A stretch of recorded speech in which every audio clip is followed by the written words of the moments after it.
Before we begin, make sure you're somewhere quiet. Turn off the lights. Put on your headphones. Because the stories you're about to hear aren't just scary. These are the kinds of experiences people don't talk about. If you enjoy true horror stories, unsettling encounters, and disturbing events that happen to real people, make sure to subscribe to the channel. Now, let's begin. I've been gaming since I was a kid. Late nights, headphones on, lights off, parents asleep, nothing unusual. Online games were just another way to escape.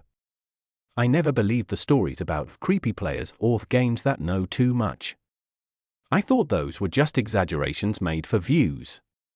That changed after what happened during a game I downloaded on a quiet Tuesday night.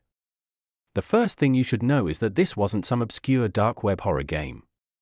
I found it on a small indie forum, linked from a Reddit thread asking for realistic psychological games that feel off. The comments were mixed. Some people said it was boring. Others said it made them uncomfortable, but they couldn't explain why. The game was called Static Level.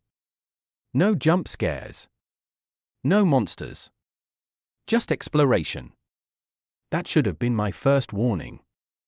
The download was small. Too small for a full game. When I launched it, there was no intro music, no logo animation, just a black screen with white text. Adjust your volume. Subtle sounds matter. I remember rolling my eyes and putting my headset on anyway. The game dropped me into a digital apartment. It looked painfully normal. Cheap carpet, buzzing ceiling light, empty fridge. The graphics weren't amazing, but they were realistic in a way that felt unfinished. Like the world existed, but only barely. No HUD. No objectives. I walked around for a while, opening doors, flipping light switches. Every sound felt too real, the hum of electricity, the creak of the floor. At one point, I noticed something strange. The apartment layout was identical to mine. Same hallway length. Same bathroom placement. Even the crack in the wall near the bedroom door was in the exact same spot. I told myself it was coincidence. Then I opened the bedroom closet. Inside was a single gaming chair. The same model I was sitting in. I paused the game and took my headset off. I laughed it off, mostly because laughing felt better than thinking about it. Indie devs reuse assets. Maybe the apartment was based on a common layout. I went back in. When I turned around, the bedroom door behind me slowly closed on its own. No sound cue. No dramatic effect. Just movement. That's when I noticed something else. The time in the game, displayed faintly on the microwave clock, matched the real-world time exactly. Down to the minute.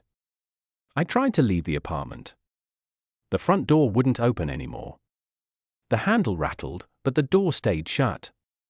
A soft sound came through my headset then, breathing. Not loud. Not exaggerated. Just present. It sounded like someone standing just behind me. I spun my character around. Nothing there. But the breathing didn't stop. I muted the game. The breathing continued. I froze, staring at my monitor. Slowly, I realized the sound wasn't coming from the game at all. It was coming through my headset's MIC feed. The monitoring feature was turned on, something I never use. I ripped the headset off my head. Silence. My room was empty. Heart racing, I unplugged my MIC completely and plugged the headset back in. When I unmuted the game, the breathing was gone. In its place was a faint knocking sound. It took me a few seconds to realize where it was coming from. The in-game front door. 3 slow knocks. I stood up from my chair and listened. Nothing in real life. I sat back down, hands shaking, and moved my character closer to the door. The knocking stopped. A new message appeared on the screen. You didn't answer last time either. That line hit harder than it should have. I typed in the chat box, even though there was no multiplayer indicator. "Who are you?" The response came instantly. "Still pretending this isn't real." The lights in the apartment flickered. The hallway stretched longer than it had before, like the space itself was warping. Doors appeared where there hadn't been doors before.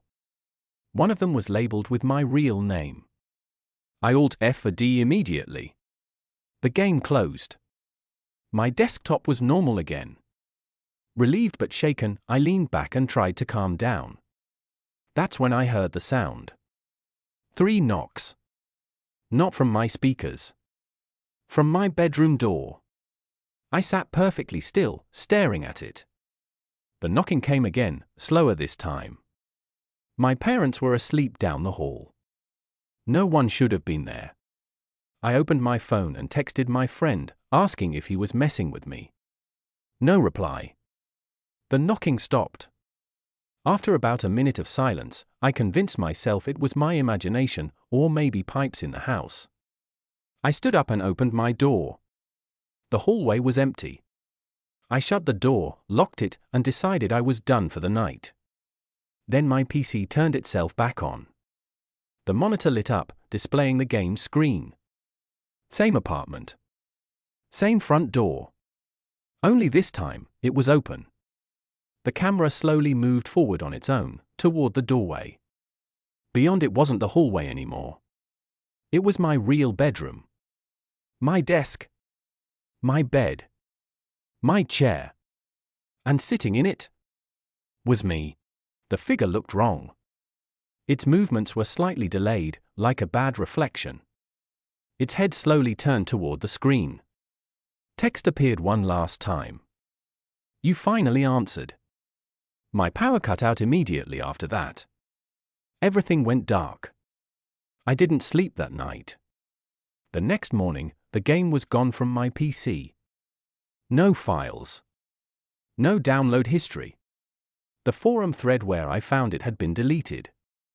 I tried to forget about it. I almost succeeded. Until weeks later, while gaming late at night, my MIC monitoring turned itself on again. And I heard breathing. Not behind me, but inside my headset. I used to moderate a small multiplayer horror game. Not develop it. Not design it. Just moderate it. That meant banning cheaters, reviewing reports, checking logs when players complained about glitches or suspicious behavior. It was boring work most of the time. The game itself wasn't even that popular, maybe a few thousand active players at its peak. But because of that, you noticed patterns. Familiar usernames. Regulars who logged in every night. People you could almost predict. That's why one username stood out immediately. AFK_forever. The first report came from a player claiming someone was stalking them in-game. Not killing them. Not griefing. Just following. I checked the logs. AFK_forever had joined the server at 2:11 a.m. and hadn't disconnected for 6 hours. That alone wasn't weird. Some players leave their PCs on overnight. But when I checked movement logs, I frowned. The player wasn't idle. They were moving, slowly, deliberately, following the reporting player across the map, keeping a fixed distance. Always just far enough to stay visible, never close enough to interact. I pulled up the spectator cam. What I saw made my skin crawl. The avatar was default. No cosmetics. No weapon equipped. Just standing there, facing the other player. Not attacking. Not emoting. Just watching. I messaged the account directly through the moderator console. "Hey, everything okay? Please respond." No reply. I issued a kick. The system responded, "Action failed, player not disconnected."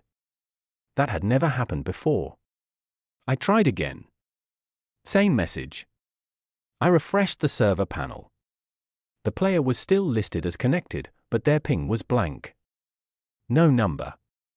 Just a dash. I chalked it up to a bug and force restarted the server. Everyone disconnected.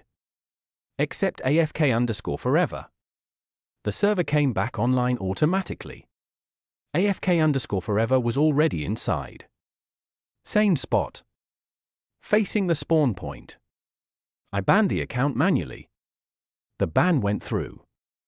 But the avatar didn't disappear. It stayed there, frozen now, like a statue. I logged out, uneasy, but convinced it was some weird back-end issue. The next night, I logged in again. AFK_forever was back. Different server. Different map. Same behavior. Always appearing near one player. Always watching. Reports started flooding in. Players complained their audio was glitching when the avatar was near, footsteps playing behind them when no one was there, whispers bleeding through the ambient sound. A few said their games crashed when they tried to interact with the player. One report stuck with me. A player wrote, "Every time I turn my camera away, he's closer when I look back." I pulled server replays. Frame by frame, I watched the avatar. It didn't walk. It didn't run. It teleported, but only when the player wasn't looking directly at it. I checked the account's history. Creation date, 7 years earlier. Last password change, never. Last logout, never. The account had been connected, uninterrupted, for 7 years. That's impossible. Servers update. Games patch. Accounts disconnect. Unless. I dug deeper, accessing archived logs that almost no one ever looks at. The username wasn't always AFK_forever. Originally, it had a normal name. A real name. The same name appeared once, in a system note attached to the account. User deceased. Account lock pending investigation. The date was 7 years ago. I googled the name. Local news article. A teenager found dead in his bedroom. Cause of death officially listed as cardiac arrest, though the article mentioned his PC was still running when paramedics arrived. The game was open. Multiplayer session active. I felt sick. I messaged the development lead immediately, attaching screenshots and logs. No response. The next night, I logged in from home, determined to catch it in real time. AFK_forever was online. So was I. The avatar didn't move at first. It just stood near the spawn point. Then my headset crackled. A voice chat channel activated. I hadn't joined one. Breathing came through, uneven, distorted, like air being dragged through a bad microphone. I muted voice chat. The breathing continued. Text appeared in the corner of my screen. Moderator detected. My character couldn't move. The camera slowly turned on its own. AFK_forever was standing inches away from me. Closer than any collision boundary should allow. Its face glitched, stretching, compressing, until the textures barely resembled a human. New text appeared. "You can see me too." My real-life screen flickered. For a split second, instead of the game, I saw my own room, through my webcam.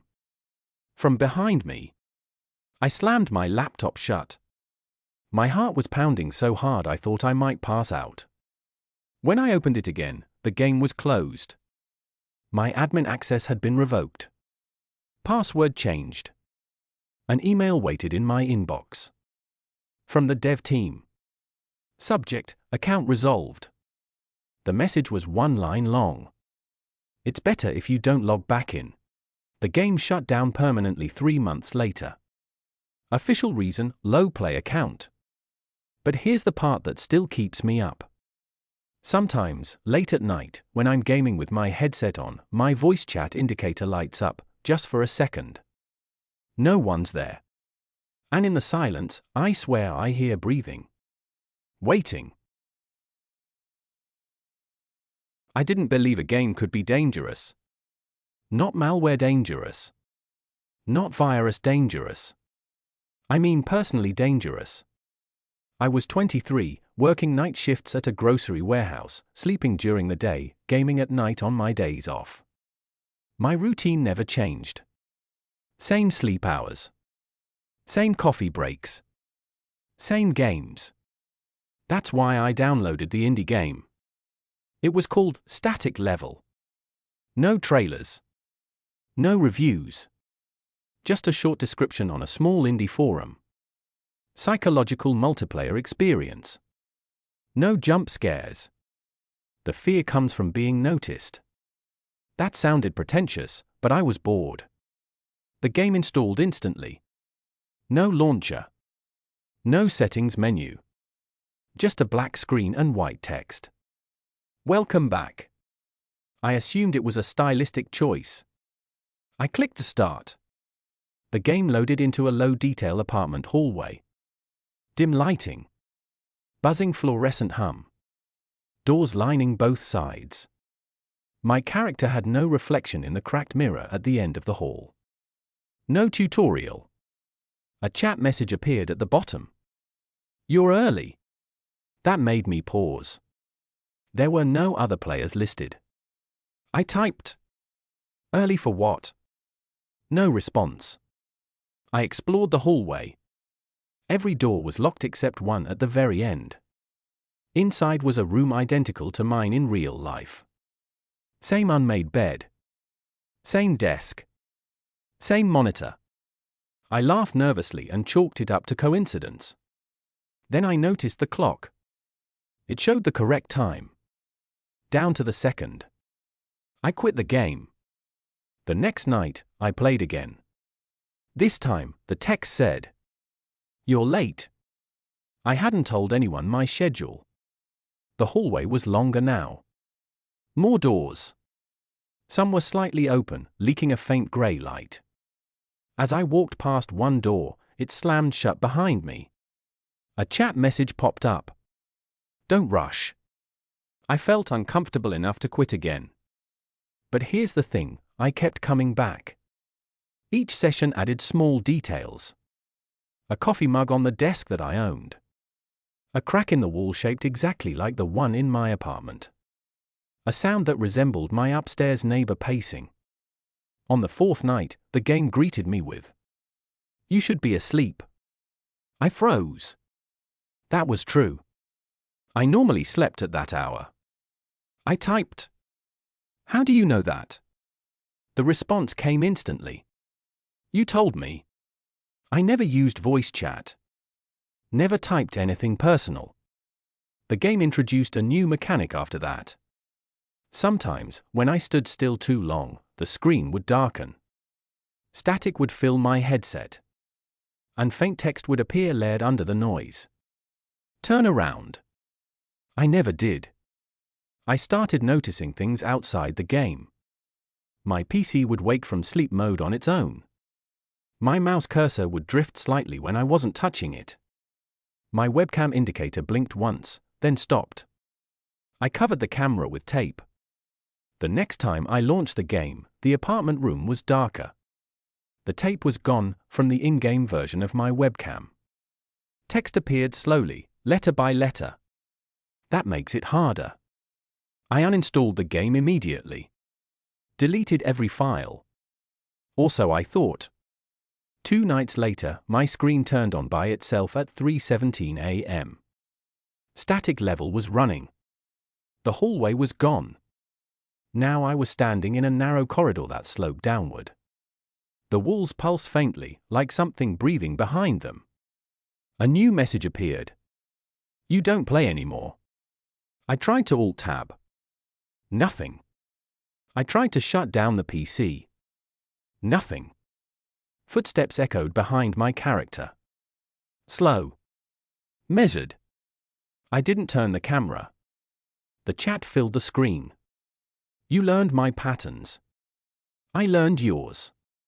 The footsteps stopped. Then a whisper came through my headset. Not distorted. Not glitched. Clear. It said my name. The power in my apartment cut out. Total darkness. I didn't sleep that night. The next day, I took my PC to a repair shop. They found nothing, no malware, no hidden processes, nothing unusual. They even wiped the drive. That night, I stayed at a friend's place. At exactly 3:17 a.m., his TV turned on. Black screen. White text. "You moved." My friend stared at me, confused. I didn't explain. I unplugged everything and left. I don't game anymore. I don't keep consistent schedules. And I never stay in one place too long. Because sometimes, when I'm awake at odd hours, I get a notification sound from a device I don't own. And even though I never open it, I already know what it says. "You're back."